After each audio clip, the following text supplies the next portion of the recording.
조갑자 TV 시청자 여러분 안녕하십니까? 2021년 9월 7일입니다.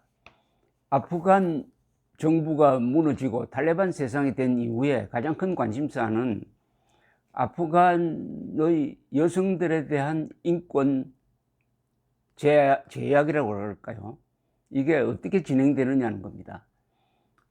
아프간 인구가 한 4천만 됩니다. 그러면 그 중에 약 2천만이 여성이라고 봐야 되는데, 그동안 20년 동안 나름대로의 자유를 누리고 교육도 받고 무엇보다도 이슬람 국가에서는 드물게 취업도 하고, 특히 이 언론사에 취직하고 또 SNS 또는 유튜브를 통해서 1인 기자들도 생기고 해서 나름대로 자유를 누렸던 이 사람들이 어떻게 되느냐 하는 관심을 가지고 기자들이 지금 맹렬하게 취재를 하고 있습니다. 또 과거 탈레반과 달리 이번에 정권을 잡은 탈레반은 일종의 미소 작전을 펴고 있습니다. 여성들에 대한 인권을 보장을 하겠다.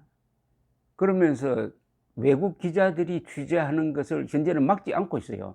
일단 철수했던 기자들도 지금 다시 들어가고 있습니다. 그러는 과정에서 어제 아주 끔찍한 뉴스가 하나 보도가 되었습니다. CNN, BBC가 집중적으로 취재를 하고 있는데, 아프간 중부 고르라는 데서 이 교도소에서 근무했던 여성 경찰관, 이름이 네가르 마숨이라는 이 여성이 임신 8개월인데 집에 들이닥친 무장 괴한 3명이 가족들이 보는 앞에서 칼로 찔러서 죽였다는 겁니다. 그 상황을 그때 가족들, 아들들이 증언을 하고 있습니다. 들어와서 아들, 형제를 묶어가지고 결박시켜 놓고 보는 데서 죽였다 하면서 그 뒤의 참혹한 영상, 사진을 올려서 지금 세계 언론이 집중적으로 보도를 하고 있습니다. 이 모하메드 하니프라는 이름을 가진 그 아들은 만약 탈레반 당국이 범인을 잡지 않으면 자기들 손으로 복수를 하겠다. 이건 한 사람을 죽인 게 아니라 2사람을 죽인 거다. 임신 8개월이었으니까. 이렇게 주장을 하고, 탈레반에서는 우리가 한 게 아닌데 우리도 지금 조사 중이다. 이렇게 지금 보도를 하고 있습니다.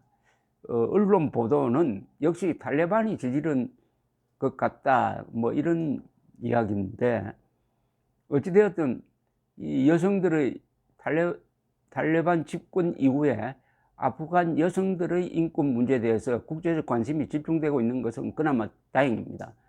또 여기에 용기를 얻어서인지 아프간 여성들이 놀랍게도 탈레반 이 무장 집단을 상대로 시위를 하고 있습니다. 카불에서도 했고, 북쪽 도시 마자리 샤리프에서도 시위를 했는데, 물론 아주 무자비하게 진압이 되었습니다. 또 그 상황도 스스로 사진을 찍어서 공개하기도 하고 기자들이 취재를 해서 보도를 하고 있습니다.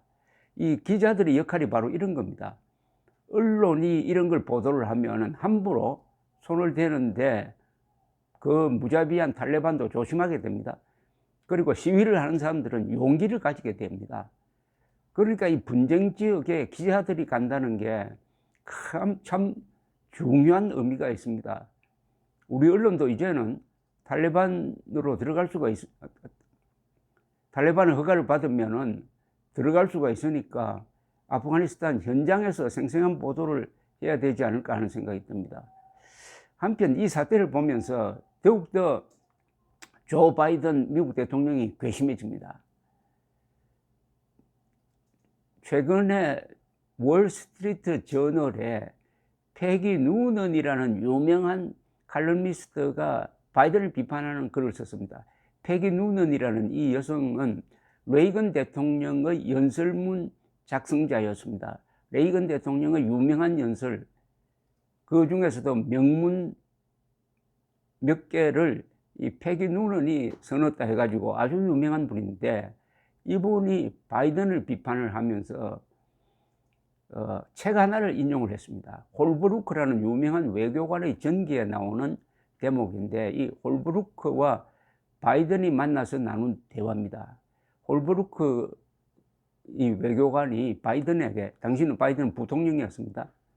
이 아프간에서 철군하면 안 된다 라는 주장을 하면서 여성들의 인권을 우리가 보호를 해야 된다라는 취지로 이야기를 하니까 바이든이 아주 시니컬하게 코웃음을 치더랍니다. 그 대목을 굳이 뽑아서 소개를 했는데, 만약 그렇다면은 바이든 또 미국의 민주당이 가지고 있는 이 보편적 인권이라는 것은 도대체 어떻게 되느냐 하는 생각이 듭니다.